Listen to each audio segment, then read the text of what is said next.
Okay, let's get this show on the road. Thank you so much for joining us for the monthly ramp up presented to you by Franchise Ramp. My name is Nick Hansen, Director of Creative at Franchise Ramp, and I'm super excited for the latest edition of this webinar series that includes a mix of in the trenches knowledge and high level strategy, along with a featured interview with the franchisee. Today, we have Rob Costello, a high performing CycleBar franchisee from Redlands, who we're super excited to hear from, and our awesome franchisee success manager, Rachel Smith, will conduct the interview. We also have a special edition frequently asked question segment today with Aren Johnstone, who will also be discussing the battle between direct response and brand awareness advertising and why the two should not be isolated. Thank you so much for attending today. The monthly ramp up's goal is to give you a coherent picture of what's happening at the intersection of marketing and franchising. We want this to be a tight knit community for franchisees to share knowledge and gain insight. Our mission at Franchise Ramp is to help franchisees realize their entrepreneurial dreams.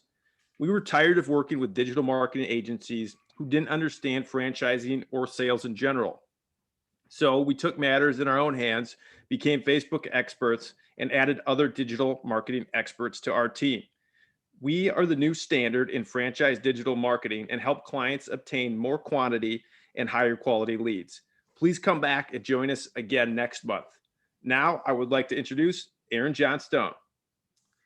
Thank you, Nick. Just want to appreciate the introduction, and thank you everybody for joining today. We really appreciate everyone who does attend these webinars. We really want to try to provide as much information and knowledge that might help any franchisee's business in any way that we can. So we really enjoy doing these, and thank you guys again for attending. If you have any questions, by the way, throughout the presentation, you can chat it. There's a Q&A feature, and if we can't get to it in the time on the webinar, then we will definitely reach out afterwards and are always happy to help however we can. So I'm excited to talk to you guys today about how to maximize your digital advertising return in 2021. We're really going to focus on a couple key things. So platform education and the state of the industry in general, and then a few key takeaways that you can take back to your business or work with your marketing partner on that will help, I think, increase your return on ad spend in an effective and easy way. So just to give you a little bit perspective of where all this information and perspective is coming from, for anyone who doesn't work with us or isn't familiar, this is your first ramp up. We are Franchise Ramp is a digital marketing agency focusing with Facebook and Google ads on lead generation only in the franchise space for fitness, health, and beauty franchises. In 2020, we spent $3.8 million on Facebook and Google advertising. We reached 31 million unique people, had 265 million views, and generated close to 300,000 leads in the fitness and beauty space during COVID in 2020. So that's where a lot of this perspective and understanding is coming from. And on the agenda, we're going to go over just a couple basic types of advertising that will be used, definitions throughout the presentation. We'll go over Facebook Platform 101. A little bit of just where the industry is as a whole, so digital marketing as a whole, and then how to work with a digital marketing partner or internal person on your team to kind of maximize the return on your advertising dollars, time, and investment. So to get started, it's really important that we lay a foundation of just some advertising basics. And we're really going to be focusing on two major types of advertising for the rest of this conversation. So the first one is direct response advertising, which is a short-term type of advertising. So the definition for direct response advertising is a type of marketing designed to elicit an instant or immediate response by encouraging a prospect to take a very specific action. So an example of this would be if you're in the fitness space, like if you're advertising free class, the ad would say, click now or fill out the form to claim your free class immediately, or limited availability. You're trying to make the incentive and the time frame or scarcity high enough that a user is willing to take immediate action to get that reward. And then brand advertising is a long-term type of advertising. You can think of the Coca-Cola advertisements or the Bud Light advertisements on the Super Bowl that don't really ask you to do anything, but are just there to build brand. And it's really it's a strategy that builds brand recognition, customer loyalty, and builds lasting relationships with clients.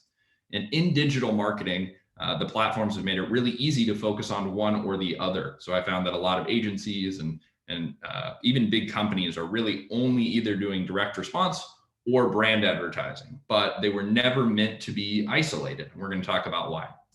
So before we do, just a little bit of basics of Platform 101 or how Facebook ads really work. If you've been on these webinars in the past, we cover this somewhat regularly because it's very crucial to understanding kind of the industry in general. But on Facebook, you can see all the placements on the left-hand side. So Facebook they actually own Instagram. And whenever you're scrolling on news feed or Instagram feed on Facebook, whether you're in Messenger, whether you're on any of the apps that you log into for games, they have instant articles, the stories feature, reels, suggested videos, and all of those different places you can see advertisements. And that really is real estate or virtual space that Facebook owns, much like a billboard. And they sell those ad spaces or real estate to advertisers. So and they sell it on an impression model. So they sell us the ability to get our ad in front of people and generate a view with a prospect. And they call that an impression. And just like a billboard, if you have a billboard in downtown, that billboard is going to cost more than a billboard on the outskirts of town. So newsfeed is always more expensive than right-hand column, and there's only so much advertising space available. So you have a supply and demand curve, and the more people wanting to get in front of a specific user, the more that view or impression costs. And the cool thing is that we can do a lot of things with those impressions. We can optimize or tell Facebook that we want our ads to get the most number of video views or reach the most number of people or generate the most brand awareness or engagement or generate the most number of leads or bookings or whatever the conversion event might be. And whenever you optimize for those things, Facebook tries to get you the cheapest result for that optimization. So we'll get into it a little bit more later, but brand awareness advertising or video viewer reach are way cheaper per impression than trying to get just leads.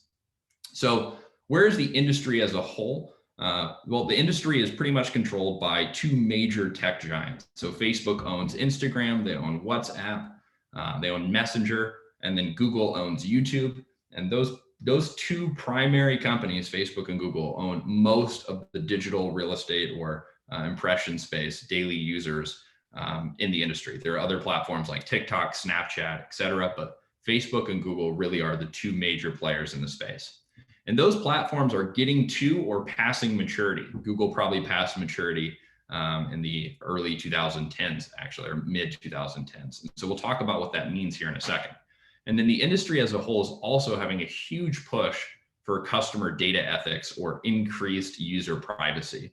I'm sure everyone has heard of the iOS 14 update, and that is having a big impact on the industry as a whole. Basically, what it's doing is it's just limiting advertisers and Facebook and Google's ability to track as much about what each user is doing on the website, on Facebook, et cetera.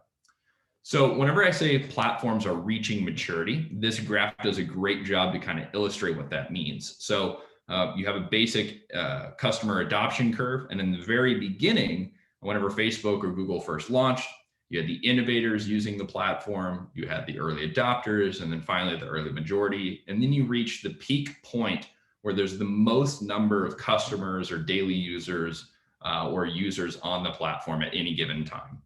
So we're probably there with Facebook and probably past it a little bit. But what happens is as they open the ad space and a lot of users are on the platform, competition from advertisers trying to buy those billboards or that advertising space starts to increase. So as competition increased, more people are bidding or willing to pay for a view. The ad space becomes more expensive, but over time, new customers or new users starts to decrease per day because there's just no more people. Pretty much everyone with internet has a Facebook account at this point. And Facebook has done a good job trying to combat this by buying Instagram, by creating reels, by creating stories, by creating Messenger, alternative places where they can artificially create more real estate to show ads. But as competition increases, cost to advertise gets more expensive. And eventually, probably many, many years from now, there will be a point where they are no longer viable as a platform for many industries. And so this is just really important to keep in mind as you develop strategies on those platforms. So how do you actually make money knowing that the platforms are getting more competitive, they're reaching or past maturity? Well, you focus on branding and direct response advertising. I love this quote from Ryan Deiss, who is the CEO at Digital Marketer. Companies that focus on branding alone will go broke because they never figure out how to ask for the order. And companies that focus on direct response will go broke because everyone on planet Earth hates them. So that's the people who are just saying, buy my stuff, buy my stuff, buy my stuff, but they never give them a reason why to buy their stuff. And so the good news is there's a lot of different ways that you can do this. It doesn't have to be that you go out and start spending all of your money or half your money on brand awareness advertising and buy TV commercials or buy radio ads. It can be as small as just boosting posts on your organic Facebook or Instagram pages. Just trying to get impressions and build a brand and deliver value where you're not asking the prospects or customers in your area for something in return. You're just featuring your customers or talking about the class types or why the brand that you're in is so amazing and the service that you deliver to customers in their area. There really is no magic button or strategy. So I think that's really important when you're trying to figure out how to take all this information or how to work with a marketing partner, whether that's someone internally on your team, whether that's a friend or a local company or agency, or whether that's a bigger marketing agency. The most important thing to focus on with that agency or that partner or internal staff is the two things: iteration cycle, which I'll have a graph here in a second that illustrates that, and the overarching strategy. So make sure that you do internally and with your marketing partner have some sort of strategy on both brand awareness, whether it's boosting posts on your Facebook page, it could be direct mail, or it could actually be incorporated into part of your paid ad strategy. And then if things are not working, are they actually changing things? And so we'll talk about iteration cycles a little bit more in a second. And then lastly, don't focus on small time periods. So if you're making a lot of changes and you're focusing on these overarching strategies, if you focus on 1-day results, 2-day results, 3-day results, you're going to miss the bigger picture, which is your business growing as a direct outcome or response to the marketing efforts that you've put in place. And remember, branding is a long-term effort. To build a solid brand in any area, even if it's a small area, takes time.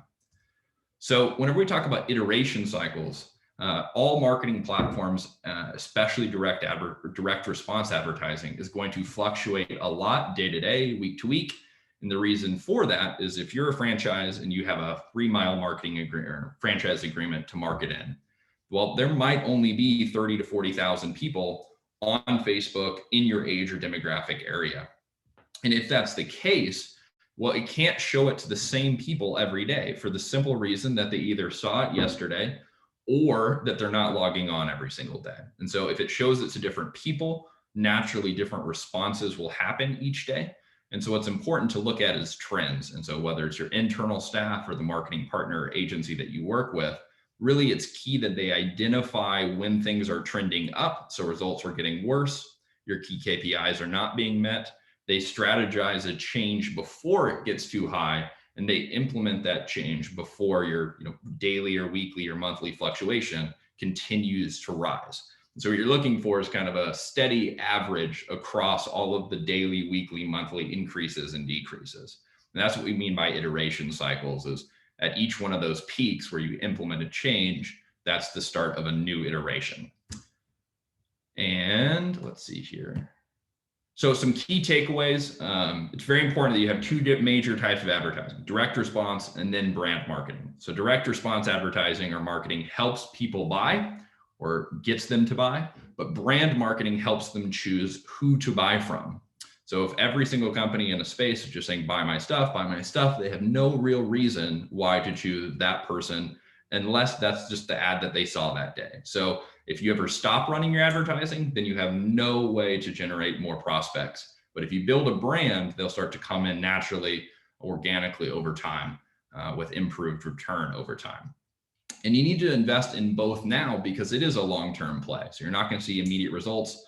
But the good news is that brand marketing in general is typically very cheap comparatively to direct response advertising. You can do it for 1/10 the cost, 5% of your overall budget to start building a brand in your area.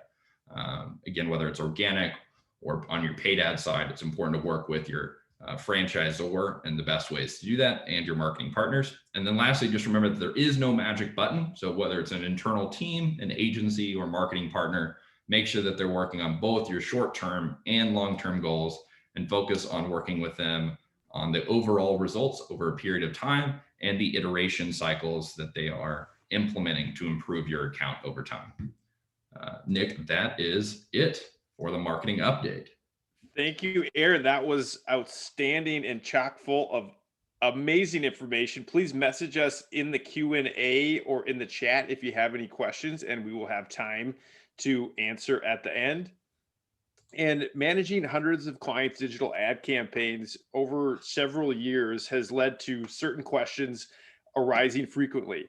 And so Aaron is going to tackle some of these questions today broadly. And if you have any follow-up questions, once again, feel free to ask in the chat, or we can certainly follow up via email or a phone call afterwards. So Aaron, what do we have for this first question? Yeah, so I'm actually also, just as I go through these, just to respect everyone's time, I'm not going to go super in depth, but I'm going to try to answer the questions. I also just in the chat chatted my personal email to everyone who's attending. So if you guys have any follow-up questions or want more information, please don't hesitate to reach out. So we organized 6 questions that happen pretty regularly that I thought would be good for this call, and our team collected them. So first one is, how much money should I spend on ads? We get this question a lot, and it's an ongoing thing to think about. I'll give you a couple answers. So one, typically a good number that we say you can spend sustainably. What that means is you're not going to oversaturate your audience, and you can most likely do it every single month, is somewhere in the neighborhood of about $1,500 if you have a 2 to 5 mile radius. Now, there's a lot of caveats there, but I like to throw out a number first. In some markets, you can spend substantially more. It really just depends on the number of people in your market. So if you have a 3 mile radius and you have 100,000 people, and a lot of those people are actually logging on to Facebook or Instagram in a certain day, you could potentially spend more sustainably. Really, the most important thing to look at is to work with your success manager at Franchise Ramp or marketing partner and talk about frequency. We found that if your frequency, which is the average number of times that unique people who see your ads see them in a month. So if 10 people see your ads 35 times, that's a 3.5 frequency. If it gets over a 3.5 in a 30-day period, you start to just pay for repetitive impressions, and you're getting a diminishing return. So it's no longer valuable to spend more money. You're just paying more for the same results, basically. And so it's very dependent on the market, time of year, number of logons, or potential prospects in the area. And another thing that you consider is if you're in pre-sale, you can spend $3,000 a month for 3 months, but you can't do that effectively for a year, let's say. So it's important to work with your team, keep an eye on that frequency, but make sure that you're not overspending and oversaturating your market. Nick, I'll just go through the questions. That work? Absolutely. Perfect. Next question, we get this one a lot, and this is pretty broad. If you have any questions, you can always follow up, but what factors influence a campaign's performance in terms of lead volume? So if you work with if you work with Franchise Ramp, you probably have this conversation with your success manager. We call it our lever conversation. There are really 5 major levers that we can pull here at Franchise Ramp, or any marketing agency can, or marketer. You have your audience, you have your creative, you have your copy, you have your offer, and then you have whatever you're sending that traffic to. So the landing page or the lead form. And so in franchising, the geography is pretty much chosen for you. It's whatever's in your franchise agreement. So let's say it's 3 mile radius. What we really want to do at Franchise Ramp, at least, or focus on, is excluding people in your audience that are not likely to convert. So if you're a premium product, we want to exclude 18 to 22-year-olds who are in college and can't afford the product, most likely.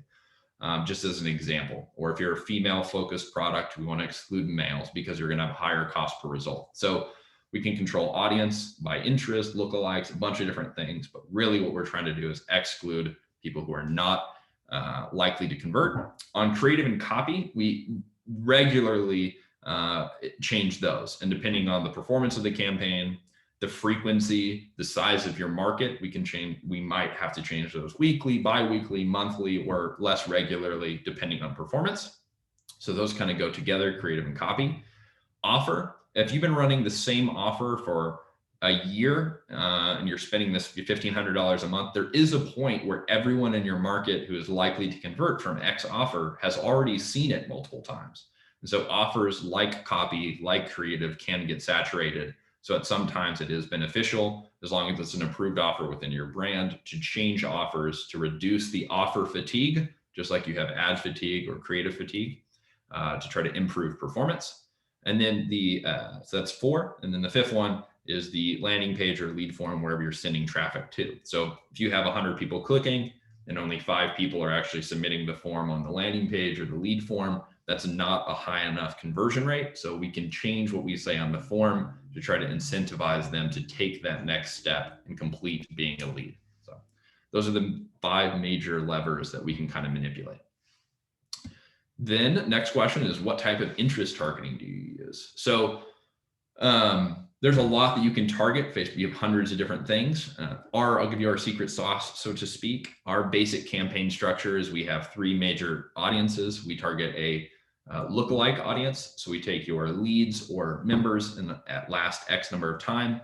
We upload that into Facebook and we say we want the 1 or 2% of people in the US who are most like these people. So that's Facebook's algorithm finding very similar people who are likely to convert. We'll test an interest audience. So for example, if it's a yoga brand, we might target people who either just directly like yoga or associative brands or people. So like Lululemon or yoga magazines, there's a whole variety and we get pretty complicated there.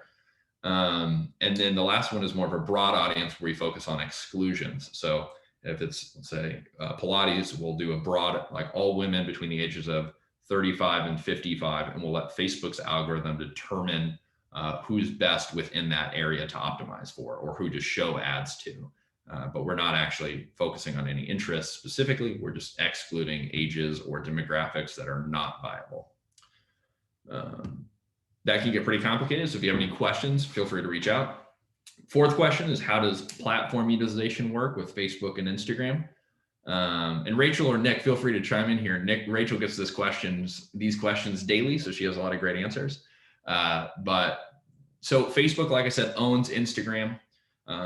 75 to 80% of the time, we choose both platforms that we want to run ads to. What that means is we allow Facebook to choose where to show the ad. Sometimes we'll do Facebook versus Instagram tests, but normally it's better to combine them. What we're trying to do is give Facebook the most possible real estate to choose where to deliver to. So if you have 50,000 people in your market, 3,000 of those people log on in any given day, or let's say in any given 6-hour period, some are on Facebook, some are on Instagram. If there's a person who's not likely to convert on Facebook, but a person who's likely to convert on Instagram, Facebook tries to deliver the ad to available ad space on Instagram to the likely person to convert. So that is controlled by Facebook's internal artificial intelligence algorithm to try to get the event or the conversion that you're optimizing for. Normally, 70 to 80% of impressions are on Facebook, or spend, sorry, is on Facebook, but that's not true for every market. 5th question is, we get this a lot. Why do some of the leads say they aren't interested or never filled out a lead form? Most of our ads are running lead forms. My first thing I would recommend doing is getting on a call with, if you work with someone here at Franchise Ramp, getting on a call with your success manager and actually having them go through the actual steps that a prospect would go through when opening an ad and filling out a form. So you know the exact process that they're going through. You can record that, share it with your team. We can record that, share it with your team so they know the process, or work with your internal staff to make sure that everyone at least knows what's going through. At a minimum, if there is no greeting, they have to see the ad, stop scrolling, stop whatever they were doing, click the ad, fill out their information, or if it's auto-filled, hit submit. Then there's a privacy policy page where they have to confirm and resubmit. So it's at a minimum a 3-step form. It requires 3 manual steps. And if there's a greeting, it requires 4 manual steps. I think another important thing to remember is that this is a discovery platform with direct response advertising. So these people, the prospects, might not know who you are or anything about your brand. They're scrolling in line at Starbucks or at home on the couch. They stop because something interests them. They fill out the form, And then if you call a couple days later, they might not remember it. I don't remember everything I did on social yesterday, just because you do actually, I think the stats are like people go through miles of news feed in a week. It's pretty crazy. But the important thing is, even if 20% don't know who you are, but 10 to 20% are converting to members, then that's okay. You just want to make sure that you have the back end conversion rate. And then if you are having a lot of people who are not interested, work with your success team to try to figure out there are some ways that we can manipulate the forms to increase the quality. And then the last one is, can we target income parameters? This one is real quick. Facebook, after the Cambridge Analytica scandal in I think it was 18, a couple years ago, might have been 3 years ago now, took away the ability to target income and net worth, unfortunately. So we cannot directly target that. Facebook still allows us to target zip codes by average income. But if you're let's say if you're in Oklahoma, for example, there are very few zip codes here that are in the top 10% of income in the US. So it's not by state, it's by US. But we can target associative interests. So people who are college educated by nature are going to have a higher average income. People who are married typically have a higher average income. So we can target things that predict income. And that's only if you're getting, I would say, 30 to 50% of the people can't afford it. That's their major objection. So that is all for questions. Again, if you have anything, my email's in the chat. You can email me any questions. Nick. Okay, thank you, Aaron. That was amazing. And we are super excited to have Rachel Smith, our franchisee success manager, with us today. What's happening, Rachel? Oh, thanks, Nick. How are you? All right. Is Rob going to come back? My lovely Rob. There he is. Hey, I'm here. So we have Rob on with us. He lives in California and comes from a real estate background. He's been in franchising for over 15 years and has received several top performer awards during that time. And he currently co-owns CycleBar Redlands with his lovely wife, Raquel. Thank you so much for coming this afternoon. My pleasure. Hey, So, thanks for having me. absolutely. Yeah, for sure. I am super excited for you to tell your story to everybody because it's pretty interesting. So you can tell us how long you've been in franchising. How did you get into franchising? How about that? All right. So, I got my foot in the door with franchising about 15 years ago. I had owned businesses before, but when I got into franchising, the one thing that stood out is that, the support and the resources that I was getting just kind of took away some of the stuff that I was focusing on. When you're running your own business, you have to kind of do everything, and it just helped me put my focus onto the things that would drive revenue and operations. So I'm a proponent, definitely. I mean, I just love the fact that franchising is so supportive. Awesome. How did you get settled onto CycleBar? How did you get into CycleBar? I was really drawn to that fitness brand.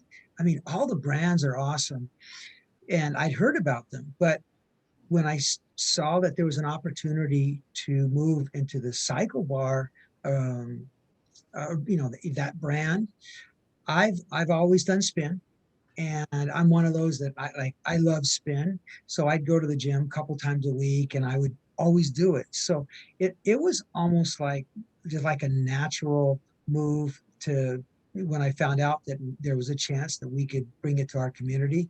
So it was a no-brainer. Awesome. So can you tell everybody how pre-sale went for you? Kind of how you got started? What were the challenges you faced during that period of time, and when you started versus when you opened? Okay.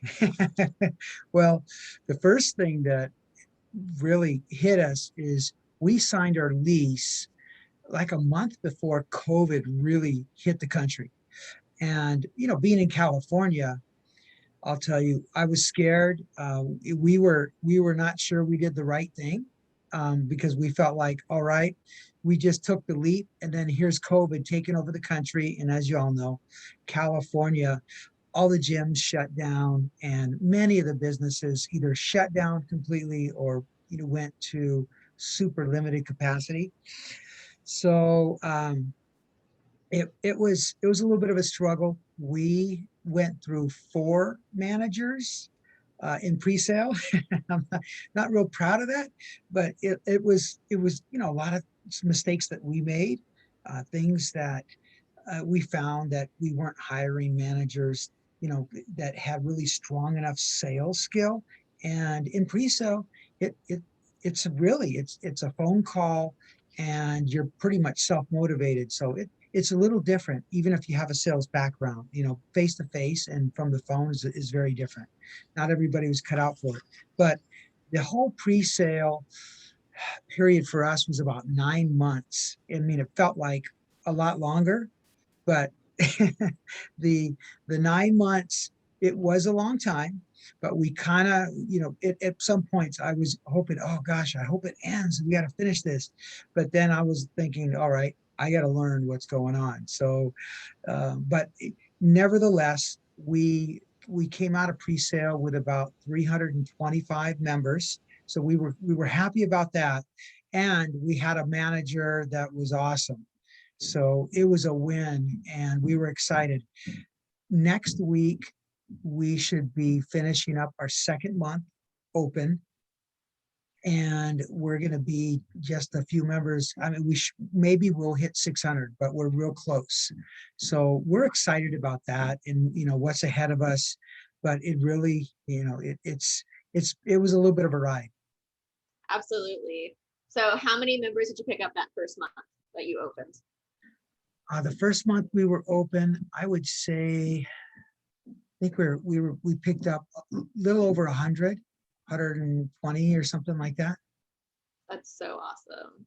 Yeah. Are you looking at new locations? Are you going to sit with Redlands for a while? Kind of what does that look like for you? Good question. We got the bug.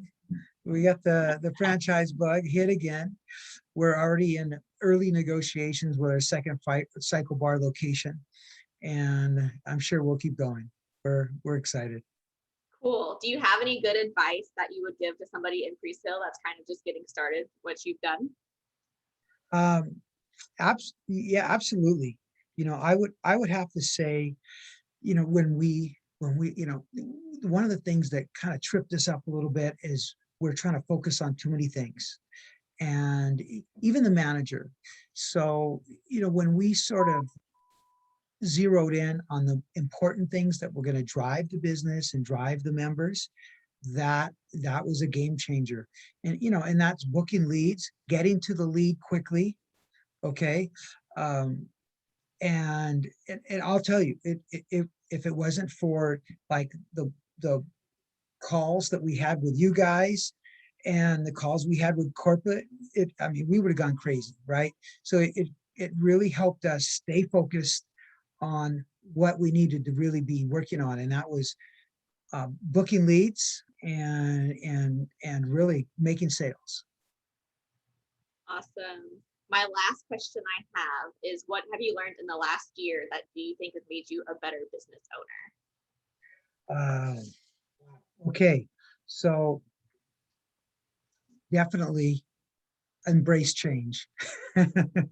Okay, what we thought was what we needed to do, we had to really figure out, hey, there's going to be some changes here. I mean, opening up during COVID was a little bit of a game changer for us, and just adjusting how we think and how we did things.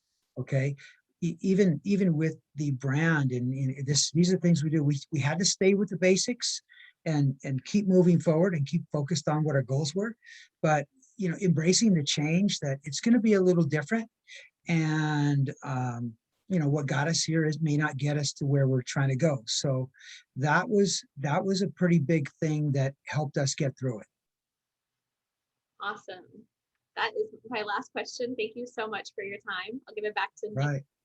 Thank you. All right. Awesome, guys. Well, thank you so much for joining us today, Rob and Rachel. That was outstanding. We already can't wait to see you next time, and we look forward to working with you to achieve your entrepreneurial dreams. Thank you. Thank you so much, Rob. Again, we really appreciate your time, and thank you guys, everyone, for attending.